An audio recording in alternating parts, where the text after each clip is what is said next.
The scream cut through the airport like glass shattering. She spun around before she even realized her feet had moved. People in the departure hall paused, annoyed, curious, or pretending not to hear. But she heard nothing else, not the rolling suitcases, not the overhead announcements, not even the agent calling final boarding for her flight. All she saw was a small boy standing near a row of metal benches, tears streaming down his cheeks, shaking like he'd been dropped into a world too loud for him. Mara didn't think. She rushed toward him. Hey, sweetheart, she said, kneeling. What's wrong? Where's your mommy or daddy? The child only sobbed harder. No adults were anywhere close. He was completely alone. Behind her, the gate agent announced, last call for passengers on Flight 327 to Chicago. She froze. Her luggage was already in the jetway. She needed that flight. She'd spent a week scraping together money to buy the ticket. She had a job interview the next morning. Missing it wasn't an option. The boy hiccuped, voice cracking. Appa, where? Her eyes squeezed shut. She shouldn't get involved. She shouldn't. Another scream ripped from his throat, raw and terrified. Her decision was made for her. She stood, waved at the gate agent in a panic, then turned back toward the child, just in time to hear the heavy sound of the airplane door locking. She had missed her flight. A strange ache hit her chest. But when the little boy reached for her shirt with trembling fingers, her frustration melted away. It's okay, she whispered, lifting him into her arms. I'm here. You're safe. He gripped her like he had known her forever. His tiny heart thudded against her shoulder, rapid and frightened. She stroked his back gently. What's your name? She asked, speaking softly near his ear. He didn't answer, only sniffled and pressed his face against her neck. People stared but didn't approach. Some murmured, where are his parents? And, is she kidnapping him? And, that child looks expensive. But no one stepped in to help. Ma'am, a voice said sharply. She turned to see an airport security officer approaching, hand on his walkie-talkie. Is this child yours? No, he was crying alone. I just helped him. The boy clung tighter, as if the uniform scared him. Sir, please, she whispered to the officer. Don't frighten him. He's already terrified. More security arrived, 2 officers, then 3. Passengers slowed down to watch. A woman muttered to her friend, this is how trafficking starts. Another whispered, no, look, the kid trusts her. That boy looks like he comes from money. The officers formed a circle around her. Ma'am, we need you to hand the child over. He won't let go, she said helplessly. He's so scared. The child whimpered, curling himself tighter around her. One officer spoke softly into his radio. Control, we found the kid. Caucasian mixed male, approximately 5 or 6. He's with a civilian female. No sign of guardians yet. I'm not, Mara began. We'll need to take you both for questioning, the officer said. Standard procedure. At the word questioning, the boy recoiled. His wide, tear-glossed eyes locked onto hers, filled with pure panic. She swallowed hard. I'll come with you. Please don't pull him off me. The officers exchanged glances. One sighed. Fine. Bring them to the family assistance lounge. As she followed them, the boy still hugging her neck, Mara whispered, it's okay. I promise, I'm not going anywhere. He mumbled one word again. Appa. She repeated it slowly. Your father. Is he here? He nodded into her shoulder, and finally whispered his name. Jin. That's a beautiful name, she whispered. We're going to find your Appa, okay? He nodded shakily, but didn't let go. In the lounge, an officer handed her a bottle of water. Her hands trembled as she accepted it. You said he wasn't with anyone. The officer asked. I didn't see anybody. He was crying alone. We've pulled CCTV, the officer said. It shows he walked away from 2 men in suits. They seemed distracted. Mara frowned. Why didn't they chase after him? We're figuring that out, the officer replied. But, he paused. But what? She asked. He wasn't lost in an ordinary way. Before she could press further, Jin tugged her sleeve.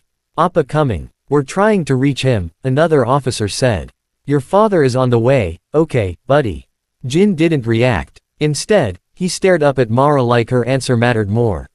She forced a smile. Yes, he's coming. The child relaxed only a little, still trembling, still clinging to her like she was the last safe thing in the entire airport. A female officer approached, her expression unsure.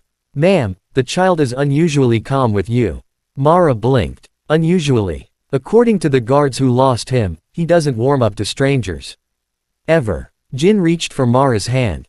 She held it gently. A subtle silence fell over the room, officers watching her, whispering among themselves. She felt the weight of their questions. Why did this child trust her? Why was he alone? Where was his father? She leaned closer to Jin. Why were you crying earlier? Did someone hurt you? He shook his head and pointed to the crowd outside.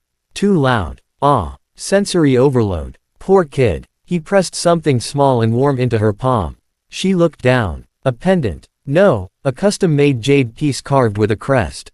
She didn't understand the symbol, but the officers did. One of them stiffened. Another whispered, "That's not possible, that crest belongs to." The lounge door flew open.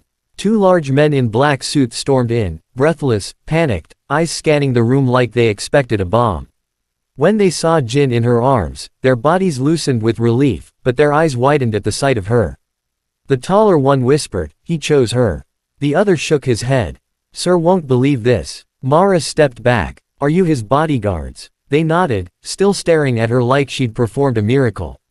"We need to take the child," one guard said, voice trembling.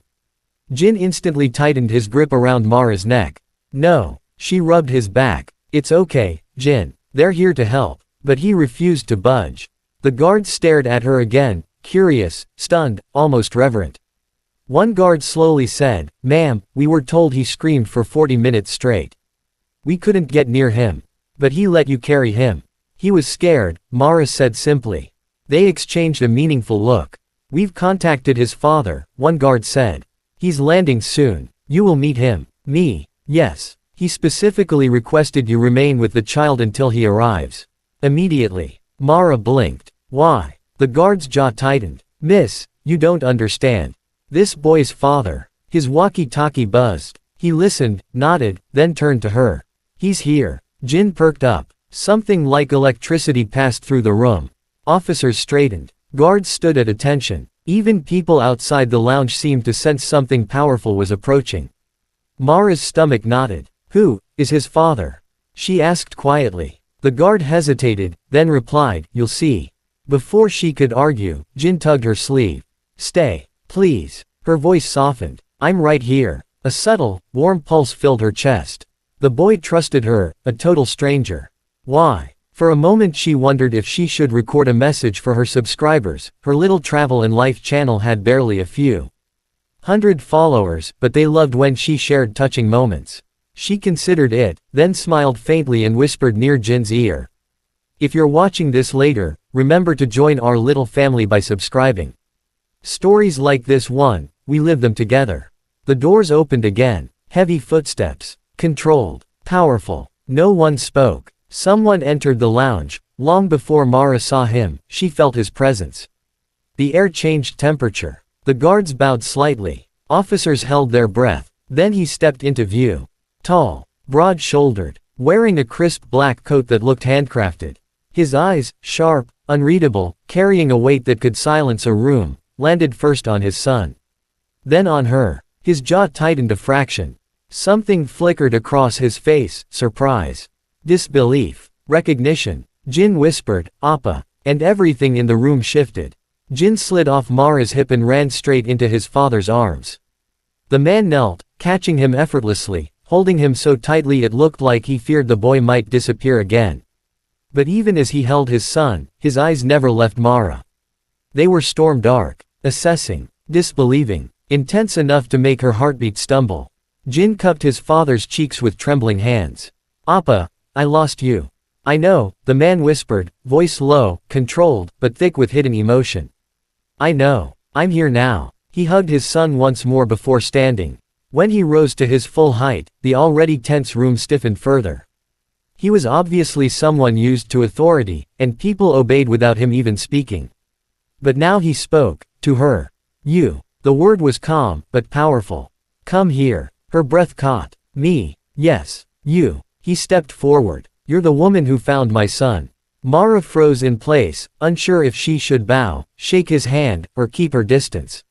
She settled for standing very still. He approached slowly, studying her with unnerving focus, like he was trying to understand something that didn't make sense. "Thank you," he said finally. 2 words, but they felt heavier than an entire speech. You're welcome," she said softly. Jin reached for her again, tugging her sleeve. His father watched the gesture with a shock he tried to hide. "He trusts you," the man said quietly. Mara swallowed. He was scared. Anyone would have helped. "No," he replied without hesitation. "Not anyone. He wouldn't have let just anyone touch him." One of the guards stepped forward. "Sir, she carried him the entire time. He wouldn't release her." The father's jaw clenched subtly.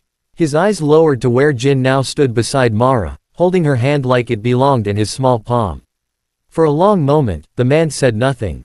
Then, "Tell me your name." "Mara," she replied. "Mara Kim." "Kim." His head tilted slightly. "You're Korean." "Half," she said. "My mother is Ghanaian." Something flickered across his eyes, interest, maybe. Or recognition. Jin tugged her hand again. "Stay with me." "Jin his father said gently, "Appa will take care of you now. Let Mara rest." "No," Jin whispered. "Stay." The father's breath left him sharply, like he wasn't expecting that. He looked at Mara, almost demanding an explanation she didn't have. I don't know why," she admitted. "He just held onto me." For the first time, a crack of emotion broke through the man's composure. Something like gratitude, and something deeper, something more personal, passed through his expression. He stepped closer. "Walk with me," he said. Mara hesitated, glancing at the officers. "You're not in trouble," he added. "But I need to understand what happened. And my son clearly won't speak unless you're near."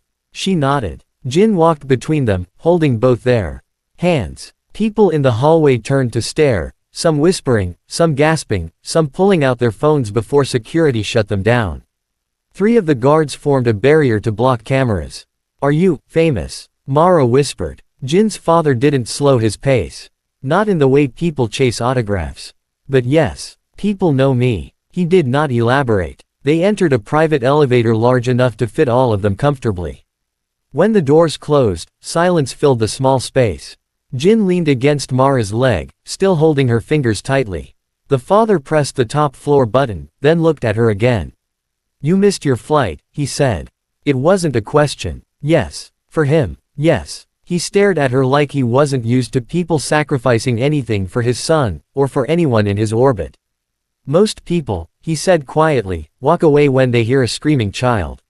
He was alone, she replied. And terrified. "Still," he murmured, "most people walk away." The elevator chimed, opening to a luxurious private terminal suite with floor-to-ceiling windows overlooking the tarmac.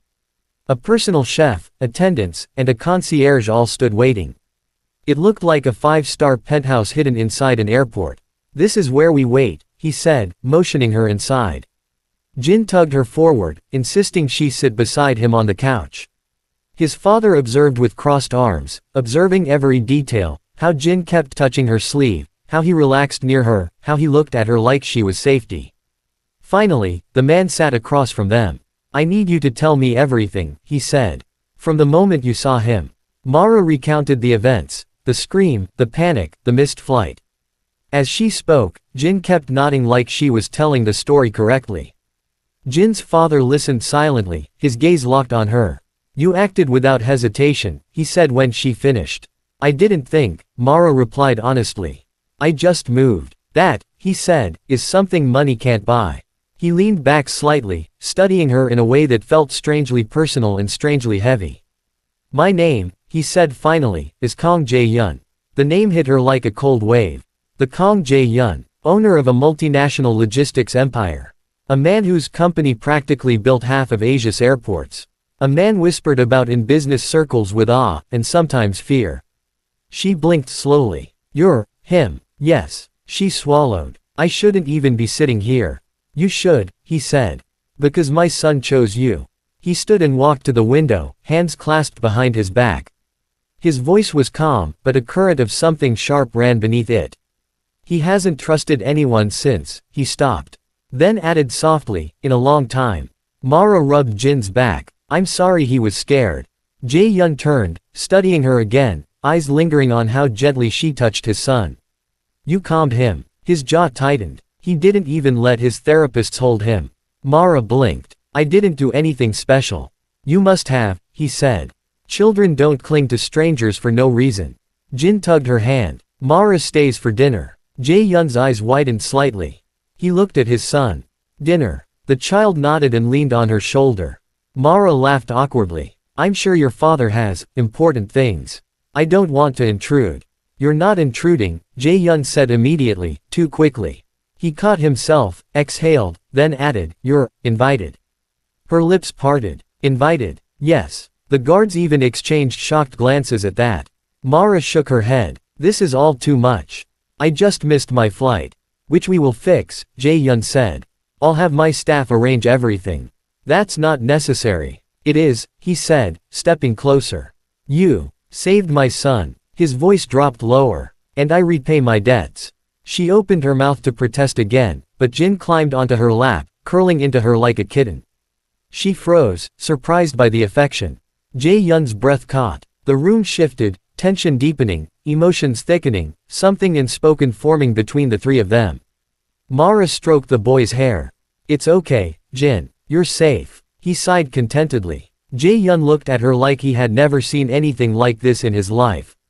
Mara. She looked up. He held her gaze. Stay. Just for tonight. Let Jin rest near you. It will help him recover faster. She hesitated. He added quietly, if you stay, you'll make him happy. Jin looked up at her with watery eyes. Please. Something inside her melted. Okay, she whispered. Just for tonight. Jin beamed and hugged her waist. And something in Jae-Hyun's expression softened in a way that felt dangerous for her heart. A small, warm laugh escaped her. You two really make it hard to say no. Jae-Hyun's lips twitched, not a smile, but the closest thing he had probably given anyone in years. Good, he said softly. Because I'm not finished thanking you. Mara's heart skipped. Then, as Jin curled into her again, Jae-Hyun watched her with a gaze so intense she looked away. She didn't know it yet. But missing her flight was the smallest twist of the night. The real one was sitting right in front of her, staring like he couldn't decide whether she was a miracle or a threat to everything he had carefully guarded. And something inside Mara whispered that this moment was only the beginning. Time moved differently in the private suite, slow, soft, strangely intimate for a place surrounded by steel, glass, and the distant hum of departing aircraft. Jin had fallen asleep again, curled against Mara's side with his fingers twisted in her shirt like she was the only anchor he trusted.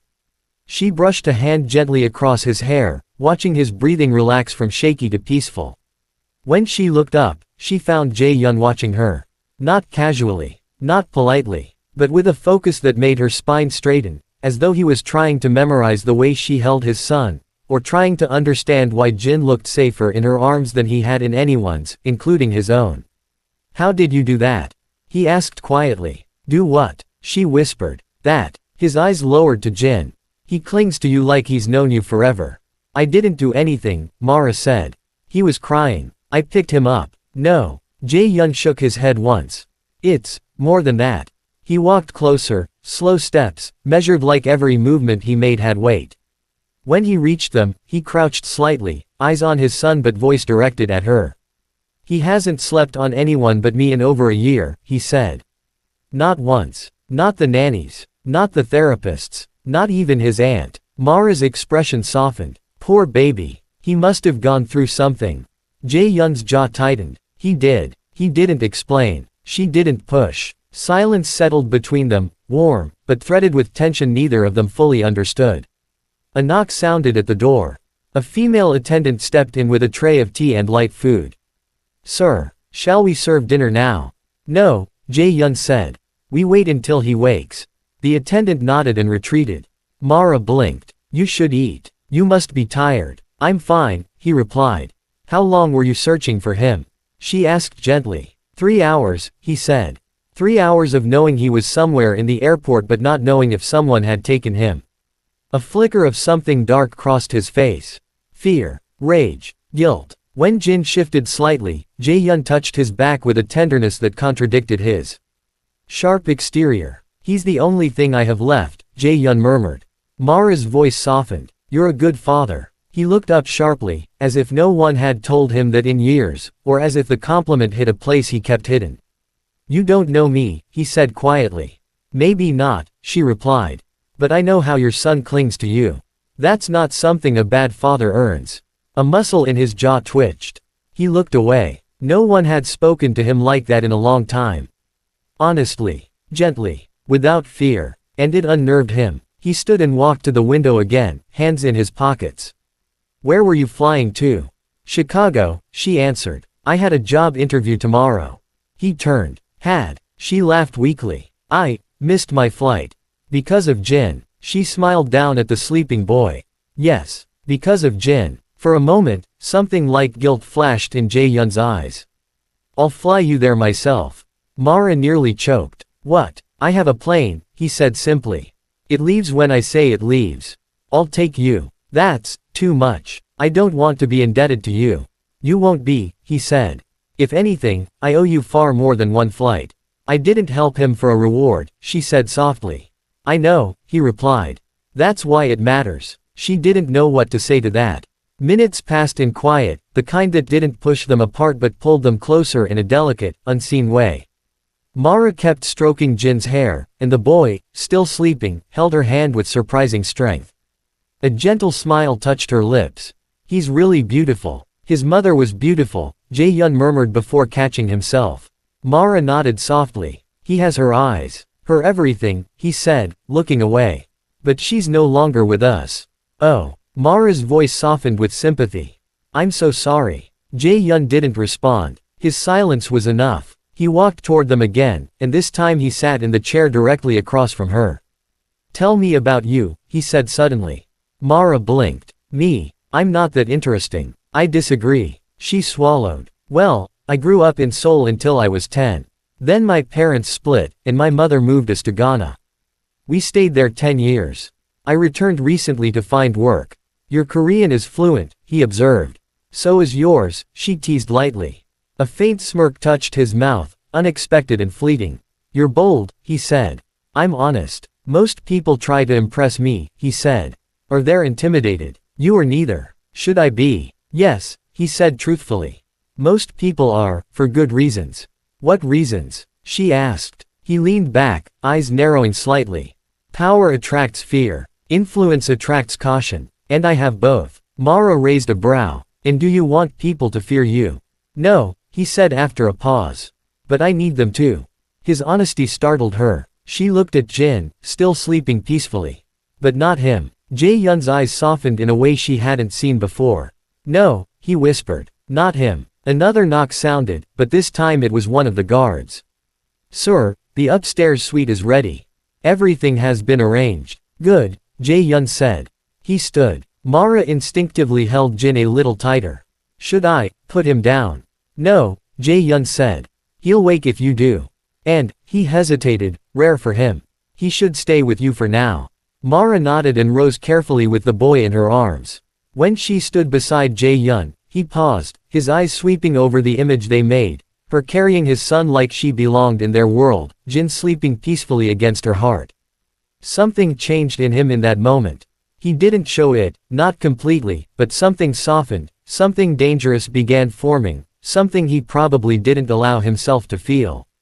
Often, he motioned toward the private elevator to the suite. The guards followed, but one step behind, giving space as if they sensed this moment wasn't theirs to intrude on. As they walked, Jin stirred awake, blinking drowsily. He whispered, Mara. She smiled. Yes, sweetheart, I'm here. He shifted and reached for Jae-Hyun's hand. Father and son walked beside her, small hand in each of theirs. Anyone watching would have thought they were a family. When they reached the suite, a warm, softly lit space with 2 bedrooms and a living area, Jae-Hyun held the door open. Mara, he said quietly, make yourself comfortable.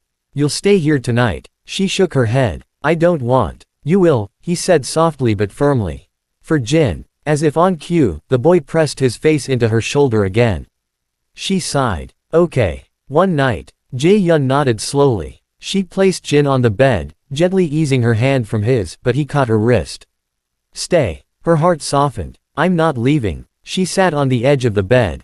Jin curled next to her, eyes drifting closed again. Jae-Hyun stood by the doorway, one hand braced against the frame, watching them, watching the way she soothed his son, the peace she brought, the warmth he hadn't seen in Jin in months. "Mara," he said softly. She looked up. "Thank you," he murmured. "Not just for finding him, but for this." Before she could answer, he stepped out, giving her space. But the way he lingered before fully leaving told her he wasn't stepping away emotionally. Not anymore. As the door clicked softly, Mara whispered to the sleeping boy, "Your dad, he's intense, huh?" Jin murmured in his sleep, "Appa likes you." Her breath caught. "Does he?" she whispered. Jin mumbled. "I like you too." A smile tugged her lips. "Then maybe," she whispered softly, "you should tell Appa to subscribe to my channel." Jin giggled drowsily, half asleep, unaware he had just delivered the most innocent, subtle CTA in history.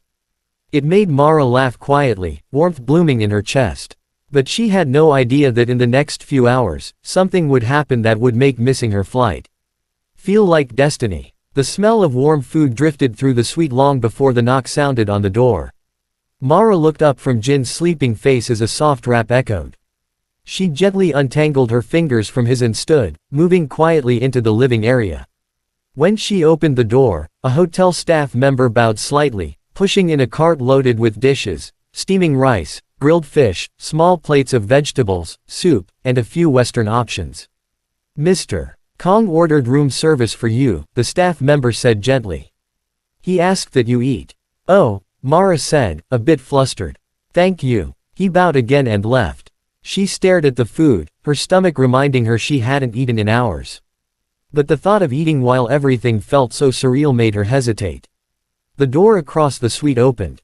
Jae-Hyun stepped out of his room, tie removed, top button of his shirt undone. The small change made him look less like an untouchable CEO and more like a man trying to breathe after hours of panic. He saw the food cart, then her. "They brought it." "Yes," she said. "It looks too nice for someone like me." "Someone like you." His brows lifted slightly. "What does that mean?" She gestured at the suite, the view, the quiet luxury wrapping around them like a soft blanket. "I don't usually eat in places with this many forks." "One is enough," he said. "Use your hands if you like. No one here will judge you." Her mouth opened, surprised laughter spilling out. "Is that how billionaires eat too?" "A good deal of them could use the lesson," he replied dryly. She smiled. "Are you eating?" "Not hungry," he said. She studied him. The faint lines of exhaustion around his eyes, the tension in his shoulders. He looked like a man who had held himself clenched for so long that relaxation felt dangerous. "You need to eat," she said softly. "For Jin." He exhaled slowly. "You're very good at using my son against me." "He loves you," she said. "I'm just reminding you why you can't collapse." She picked up a bowl and handed it to him. "Here, you don't have to finish it. Just pretend you're not a machine."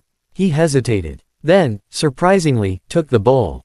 They sat at the small dining table, a safe distance but close enough to feel each other's presence. For a few minutes, they ate in silence, the tension easing just enough for their shoulders to drop a fraction. "You mentioned a job interview," he said eventually. "What kind of job?" "Marketing assistant," she replied. "At a mid-sized firm. Nothing glamorous. But it was a start." "Why Chicago?" "Because they replied," she said simply. "A lot of places didn't." He considered that. "Are you good at what you do?" "I'm good at telling stories," she said. "Online. I have a small channel. I help small businesses create narratives around their brands. Most of my work is unpaid for now. I just like making people feel something." His gaze lingered. "You made my son feel safe." She looked down at her food, cheeks warming. "That wasn't skill. That was instinct." "Instinct," he said slowly, "is more trustworthy than skill." She lifted her eyes. "You run an empire. You really trust instinct." "I built my empire on instinct," he said. "And on knowing which people to trust." She tilted her head. "Do you trust me?" The question hung between them, heavier than either had expected. His eyes searched her face, as if carefully weighing his answer. "Enough to leave my son in your care," he said quietly. "And that is not something I do lightly." Her throat tightened unexpectedly. "Thank you." He looked away first. The television in the corner of the suite turned on suddenly, triggered by some automatic timer. The news channel came to life with muted volume, subtitles scrolling across the bottom. Her eyes drifted to it casually at first. Then froze. "Breaking news. Emergency landing. Flight 327 to Chicago forced to divert due to mid-air engine failure. Her breath vanished. She set her chopsticks down slowly, eyes locked on the image. A plane surrounded by emergency vehicles, passengers being assisted off with blankets around their shoulders. Her voice cracked. That's my flight. Jae-Hyun's head whipped toward the screen. His jaw clenched as he adjusted the volume. Passengers report smoke in the cabin and a loud noise before the captain announced emergency procedures. Mara's heart pounded so hard it hurt. Her vision blurred. That could have been me, she whispered. She imagined it. The panic, the oxygen masks, the possibility, no, the reality, that something could have gone horribly wrong. Her body went cold. If you hadn't gone to Jin, he said quietly, you'd have been on that flight. She swallowed. I was supposed to be on it. My bag, my ticket. Images flashed through her mind, standing at the gate, hearing the last call, turning away anyhow because of a crying child. Her lungs refused to cooperate. What if, she whispered. What if the worst had happened? He watched her carefully. She looked shaken in a way she couldn't hide, not dramatic, just deeply, viscerally aware of how close she'd brushed against danger without knowing. He stood, circled the table, and stopped beside her chair. You're here, he said gently. Alive. Because you chose my son. Tears pricked her eyes. It doesn't feel real. No, he agreed. Fate rarely does in the moment. Fate. The word hung there, tying them tighter together than either was ready to admit. She wiped under her eyes quickly. Sorry. I don't usually cry in front of strangers. I'm not a stranger anymore, he said softly. She glanced up, caught his gaze, and suddenly the world narrowed to just the two of them and the quiet thunder of what-ifs filling the space between their heartbeats. He looked away first, as if aware he'd said more than he intended. You should tell your viewers, he said quietly, nodding at her phone on the table. Not for clicks. For perspective. Some people watch stories because they remind them life can change in seconds. A stray laugh left her. You sound like you've thought about this before. I've watched millions of people move through my airports, he replied. Most of them rush. Few of them realize a single decision can redraw the map of their lives. She looked at her phone, then back at him. Would you mind if I recorded something? Not with you in it. Just my voice. For my channel. No, he said. I wouldn't mind. She picked up her phone, hands steadier than she expected. She hit record, keeping the camera turned toward the window, the night sky a dark canvas dotted with planes. Her voice was low, intimate. Hey, everyone. This wasn't the video I planned to film today. I was supposed to be on a flight that had to make an emergency landing. I missed it, because I stopped for a crying child. I don't know the full details yet, but I know this much. Sometimes the thing that feels like a disaster, like missing your flight, like losing your plans, might be the thing that saves you. So if you're watching this, maybe don't skip the moments where you can be kind. They might be the moments that rewrite your story. She paused, eyes drifting toward the closed door of Jin's room. And, if this moved you even a little, she added softly, stick around. Subscribe, leave a comment, share your own missed flight moments. I think we're going to explore more of these stories together. She ended the recording, the CTA wrapped so gently in the emotion that it felt like part of the story instead of a break from it. When she looked up, she found Jae-Hyun watching her again. You're good at that, he said. At filming myself. At inviting people in without pushing them, he said. People respond to authenticity. They can feel it. Is that your business advice? She teased. That's my life advice, he replied. She smiled, then stood. I should check on Jin. Of course, he said, stepping aside. She walked to the bedroom, pushed the door open carefully, and peeked in. Jin was awake now, sitting up, rubbing his eyes. Mara, he mumbled. She walked in. Hey, sleepyhead. He reached toward her, so she sat beside him. Without hesitation, he climbed onto her lap, resting his head against her chest. You okay? She whispered. Had a bad dream, he murmured. I was lost again, but then I heard your voice. Her arms tightened around him instinctively. I'm here. You're not lost. He relaxed with a tiny sigh. The door remained open, and from the hallway, Jae-Hyun leaned quietly against the frame, watching them, listening. Appa, Jin called softly. Yes, Jae-Hyun said, stepping into the room. Did you find me 'cause of Mara? Jin asked. Jae-Hyun nodded slowly. Yes. Because of Mara, I got you back. Jin turned his face up toward her. She's like an angel. Mara laughed softly. I promise I'm not. Maybe not, Jae-Hyun said. But right now, you're the closest thing to one I've seen. Her cheeks warmed again. She looked down, smoothing a wrinkle in the blanket. Jin, she said, changing the subject gently, your dad ordered dinner. You hungry? The boy nodded. Let's eat together, Jae-Hyun said. So they did. The three of them sat at the small table, Jin between them, chattering in pieces, sometimes mixing Korean and English, sometimes stopping mid-sentence to lean against Mara's arm. Every time he did, Jae-Hyun watched quietly. At one point, Jin picked up a piece of fish and held it out toward Mara. Try this. Appa says it's the best. She accepted it. If it's Appa approved, it must be special. You're making fun of me again, Jae-Hyun said. Just a little, she replied. Jin giggled, looking between them like he liked the dynamic, even if he didn't fully understand it. After dinner, Jin yawned dramatically. Someone's sleepy, Mara said. Stay till I sleep, Jin asked. She glanced at Jae-Hyun. He nodded. If you're okay with it. She followed Jin back to the bedroom. He curled up again, this time holding her hand and his father's at the same time. Now it's balanced, he murmured sleepily. One hand each. Mara smiled, caught on one side of the bed. On the other side, Jae-Hyun sat, hand wrapped in his son's smaller fingers. For a moment, their eyes met over Jin's head. It felt intimate, dangerously so, but neither of them pulled away. Eventually, Jin's breathing slowed. The boys sank into deep sleep, their hands still held tightly in his. Mara whispered, I should let go. He won't notice, Jae-Hyun said quietly. Maybe, she replied. But, she looked at Jin's hand on hers. I don't want to be the first one to let go. Jae-Hyun studied her carefully. Then, with surprising gentleness, he used his free hand to peel Jin's fingers just slightly from hers, placing the boy's hand over his own instead. I'll be the first, he murmured. It's my responsibility, not yours. She stood slowly, carefully, not wanting to disturb the boy. She stepped back, heart strangely heavy. As they stepped outside and gently closed the door, the quiet of the suite wrapped around them. Thank you, he said again. You keep saying that, she replied softly. I haven't said it enough, he answered.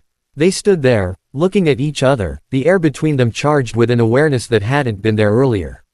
He finally spoke. When this night is over, he said, everything in your life will not go back to the way it was. She frowned slightly. Because I missed my flight. He held her gaze. Because you walked toward a crying child, and into my world. Her heartbeat stumbled. She didn't know if that was a promise, a warning, or both. But she knew one thing. Fate wasn't finished with them yet. And neither, it seemed, was he. The suite quieted after Jin drifted into deep sleep, the soft hum of the air system the only sound between them. Mara stood near the window, needing air, needing space, needing something steady beneath her feet. But Jae-Hyun followed her there, his steps slow, deliberate, the weight of the night settling around him like a tailored cloak he had worn for years. He stopped beside her, close enough for her to sense the heat of his presence but not close enough to touch. You're overwhelmed, he said softly. She let out a shaky laugh. Understatement of the year. His eyes studied her profile. You handled everything, better than most people would. That's because everything happened so fast, she said. If I had time to think, I might have run in the opposite direction. Would you? He asked. She turned her head just enough to catch his gaze. Honestly, I don't know. He nodded slowly, accepting that answer, an honest one. He wasn't used to honesty, especially not gentle honesty. It made his next words come out more quietly than he meant. I'm glad you didn't run. Her breath caught. He looked away, out over the runway, where planes blinked against the dark horizon. Jin hasn't been himself since, he stopped, jaw tightening. Since we lost his mother. A soft ache pulsed in Mara's chest. You don't have to tell me. Maybe not, he replied. But you should know him. You should understand why tonight matters. She said nothing, letting him speak. When she died, Jin stopped talking for almost a year. Stopped eating properly. Wouldn't look anyone in the eye. The only time he slept without screaming was when I held him. The therapist said he would eventually connect with someone again, but that it would take time, years, maybe. He turned his head, his dark eyes burning with something raw. And then you walked into his world for 2 minutes, and he clung to you as if he'd been waiting for you. Mara swallowed. Some kids bond quickly. Not Jin, he said. Not ever. She didn't know how to explain the connection either. She had felt it too, the pull, the instinct, the way her feet moved before her mind decided. I don't know what he saw in me, she whispered. Maybe what he needed, Jae-Hyun said. Silence wrapped around them again, softer and tighter than before. Mara rubbed her arms, suddenly aware of the cool breeze from the vent. I should let you rest. You've had a long day. So have you. He paused. But if you went to your room now, you would lie awake thinking about that flight. She flinched, because he was right. He motioned toward the small seating area in the corner of the suite. Sit. Talk with me a little longer. It will help you sleep. She hesitated, then exhaled and followed him. They sat across from each other, a low coffee table between them. Jae-Hyun leaned forward, elbows on his knees, his fingers tapping lightly against each other, an unconscious gesture of someone who rarely relaxed. What were you running from tonight? He asked suddenly. She blinked. What do you mean? No one boards a flight at night with only one suitcase unless they're running toward something, or away from something. Mara sat back. Maybe a little of both. Tell me, he said gently. She looked down at her hands. I left a job I hated. Left a relationship that felt empty. And I left a life that was swallowing me whole. The interview in Chicago felt like a new start. And now? He asked. She sighed. Now I don't know what my life looks like in the morning. He watched her for a long moment. His expression softened, not pity, not judgment. Something else. Something closer to understanding. I know what that feels like, he said quietly. To have your life change overnight. To have it ripped apart, he replied. And to have no idea what the next sunrise will bring. Her eyes lifted to his. The vulnerability in his gaze wasn't loud or dramatic, it was the quiet kind, the kind that powerful people never show unless they trust someone enough to risk it. Jae-Hyun, she whispered. He froze at the sound of his name on her lips. For a moment, neither of them breathed. He broke their staring contest first, clearing his throat and leaning back. You're tired. You don't have to talk about anything right now. She shook her head. We can talk. I'm okay. He nodded slowly, though a flicker of something, relief, maybe, crossed his eyes. Do you regret missing your flight? He asked. She considered it carefully. No, she said finally. If being on time meant leaving a child alone and terrified, then no. I'd miss it every time. He exhaled softly, almost like he'd been holding that breath. In your job interview, he pressed. She smiled faintly. If Chicago wants me, they'll reschedule. If they don't, then they're not my place. You're optimistic, he observed. No, she said. Just tired of thinking pain means punishment. Sometimes pain just reroutes us. She didn't realize Jae-Hyun had gone completely still until he spoke again. You sound like her, he murmured. Her, my wife, he said softly. She believed everything had meaning. Even the painful things. Mara's heart tightened. She must have been a beautiful person. She was, he whispered. And then she was gone. He didn't cry. He didn't tremble. But there was a quiet destruction behind his voice, one that Mara didn't dare touch. I'm sorry, she said again. He nodded once in acknowledgement. Grief teaches you how fragile everything is. How quickly life can tilt. He lifted his eyes again. And how rare it is to meet someone who brings calm back into the chaos. Her breath caught. I didn't do anything. You did, he whispered. You came into my life without warning, and restored something I thought was lost. The air thickened. Her chest tightened, not with fear, but awareness. Awareness of him. Awareness of the way the night had shifted around them. Jae-Hyun, she began. But before she could find the next words, a small cry echoed from the bedroom. They both shot to their feet. Jin. Mara reached the door first, Jae-Hyun right behind her. Jin was sitting upright on the bed, breathing fast, tears slipping down his cheeks. Appa, he cried. Appa, where? I'm here, Jae-Hyun said, crossing the room in seconds. He knelt beside the bed, pulling Jin into his arms. You're safe. I'm right here. Mara moved closer, her worry instinctive. Jin, you're okay. You were dreaming. Jin clung to Jae-Hyun at first, gripping his father's shirt so tightly his knuckles turned white. But after a moment, he reached toward Mara too. Mara, stay. I'm right here, she whispered. Jin looked between them, his small voice trembling. You weren't here. You both left. His father's eyes tightened. We didn't leave, son. We're right here. Mara stroked the boy's forehead. We won't go anywhere. Jin calmed a little, but instead of letting go, he laid back down, still holding both their hands. He closed his eyes slowly, breathing evening out as the nightmare faded. Mara and Jae-Hyun remained on opposite sides of the bed, Jin gripping them both like he was sewing them together with invisible thread. Minutes passed. Slow, quiet breaths filled the room. Finally, Jae-Hyun whispered, he doesn't do this. Do what? She whispered back. Reach for people, he said. Dream of people. Need people. He swallowed carefully. He's connecting to you. And you? She asked gently. Are you connecting too? The question stunned him. He stared across the bed at her, unable to hide the truth for a breath too long. Then footsteps echoed in the hallway outside the suite. A guard called softly from the doorway. Sir, we have a situation. Jae-Hyun stiffened. He gently released Jin's hand and stood, his eyes sharpening into the businessman, the protector, the man who controlled empires. What situation? He demanded. The guard stepped inside, lowering his voice. Someone leaked that your son went missing. Reporters are gathering downstairs. And, someone posted a photo. A photo of what? Jae-Hyun asked. Of them, the guard said, glancing at Mara. Of her holding Jin. Mara's heart lurched. Inside the bed, Jin stirred again, sensing tension. Jae-Hyun's gaze darkened, sharp enough to cut steel. Who posted it? He asked. We're trying to trace. But it's already spreading. The guard hesitated. And they're calling her. He swallowed. They're calling her your new wife. Silence slammed through the room. Mara's eyes widened. Jae-Hyun's expression froze, but not with shock. With something deeper. Something that suggested this moment. This complication. This rumor. Would change everything. And he wasn't sure if he wanted to stop it. Or let it become true. For a few seconds, the words didn't feel real. New wife. Mara stared at the guard like he'd spoken another language. They're calling me what? The guard shifted uncomfortably. Sir, the photo, someone snapped it when you three were walking through the private corridor. The boy holding both your hands, the way you looked at each other, the blogs are spinning it into a story. Her stomach tightened. That's insane. I just met you tonight.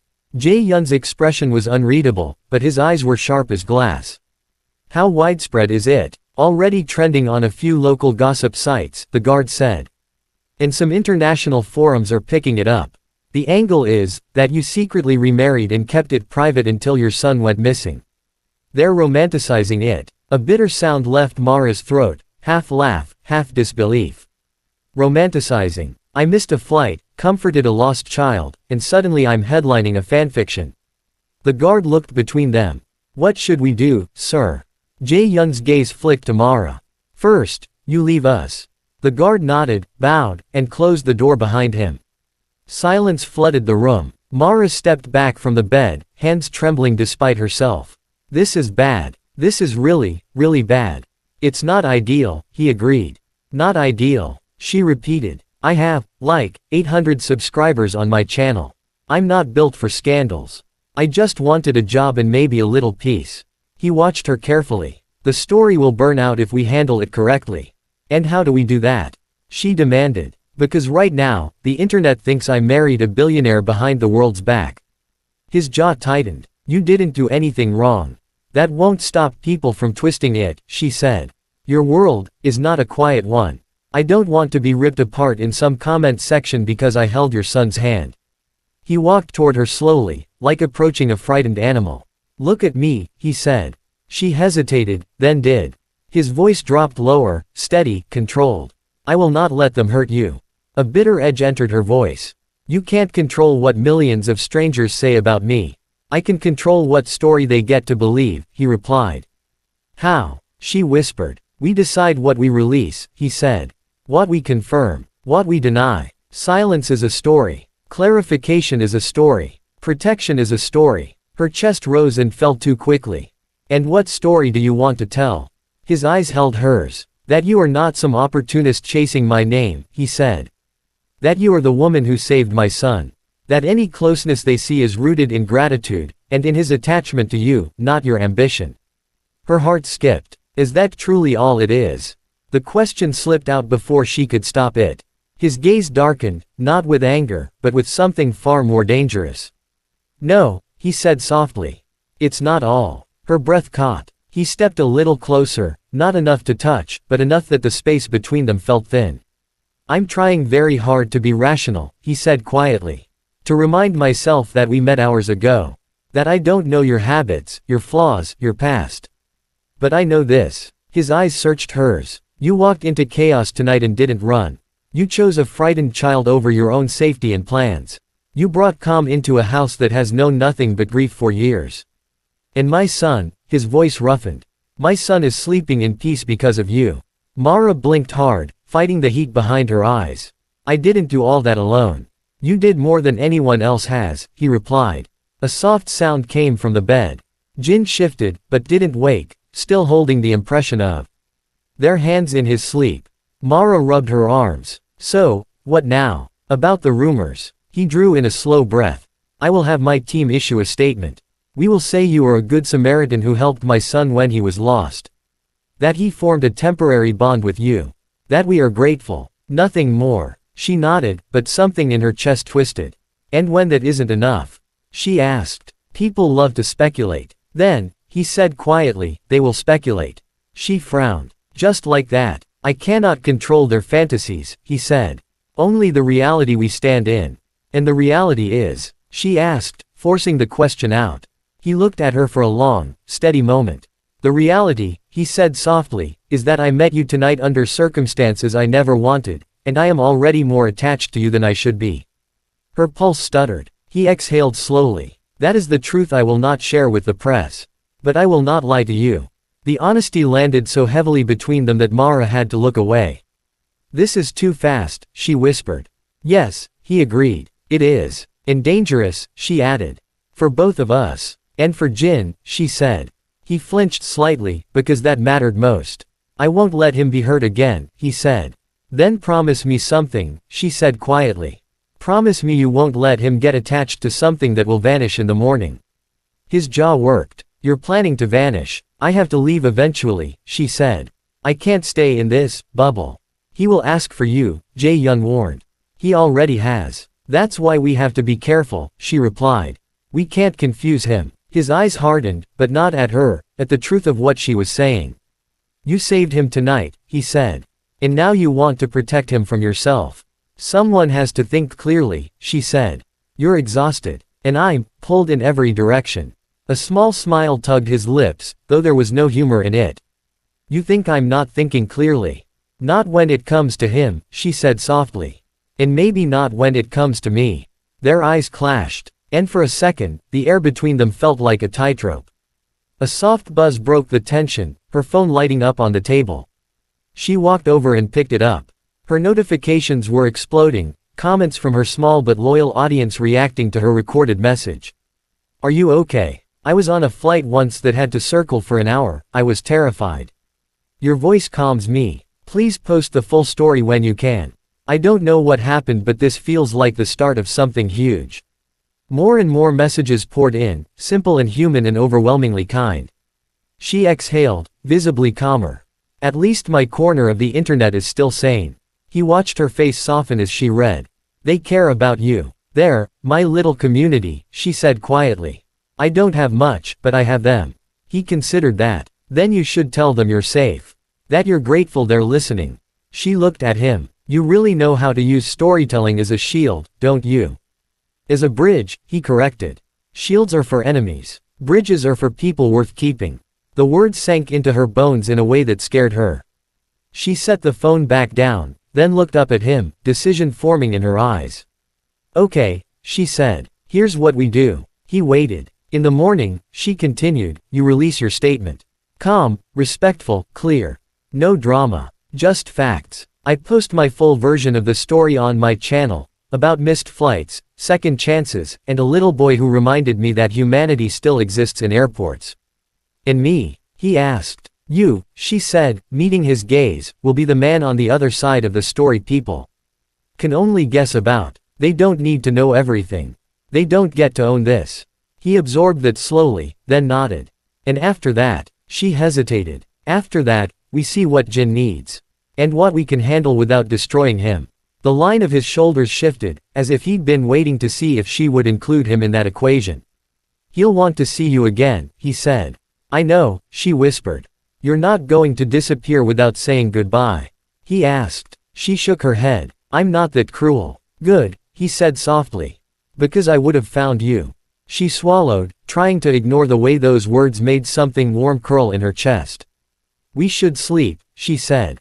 Morning will come fast. He nodded. You take this room. I'll stay in the one next door. What about Jin? She asked. If he wakes, he'll call for us, Jae-Hyun said. We're close. She looked back at the sleeping boy, then at him. Okay. She walked him to the door. He paused with his hand on the handle, turning back to her. Mara, he said quietly. Yes. If you dream tonight, he murmured, don't let it be of that flight. She smiled sadly. What should I dream of instead? His gaze held hers. Of second chances, he said.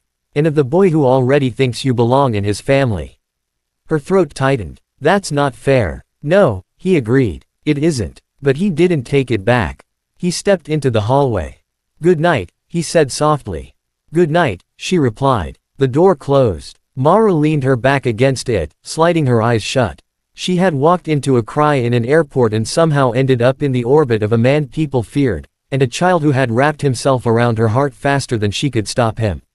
She walked back to the bed and lay beside Jin, careful not to disturb him. He shifted instinctively closer, one small hand reaching for her even in his sleep. Her chest ached in the sweetest, sharpest way. She whispered into the dark, more to herself than to anyone else, if you're still here, watching this whole thing somehow, don't go anywhere. I have a feeling this story isn't finished. And neither are we. Not a plea. Not a tactic. Just an honest invitation to whoever was listening, to stay. Because as she closed her eyes, one thought echoed louder than the fear and the rumors and the uncertainty. She'd missed a flight. But maybe, just maybe, she had boarded something far bigger. And this time, her heart wasn't flying alone. The first tendrils of morning light were already pushing against the horizon outside. A new day waited. And somewhere in the quiet space between what the world thought they were and what they might become. Mara, Jin, and Jae-Hyun were already part of a story no one could fully script. Not even them. Not yet. But if anyone asked her years later when everything changed, she would always say the same thing. It started with a crying child, a closed boarding gate. And the moment the whole airport went silent inside her. Because that was when she heard destiny whisper back. And destiny, as it turned out, had Kang eyes in a little boy's hand that refused to let go.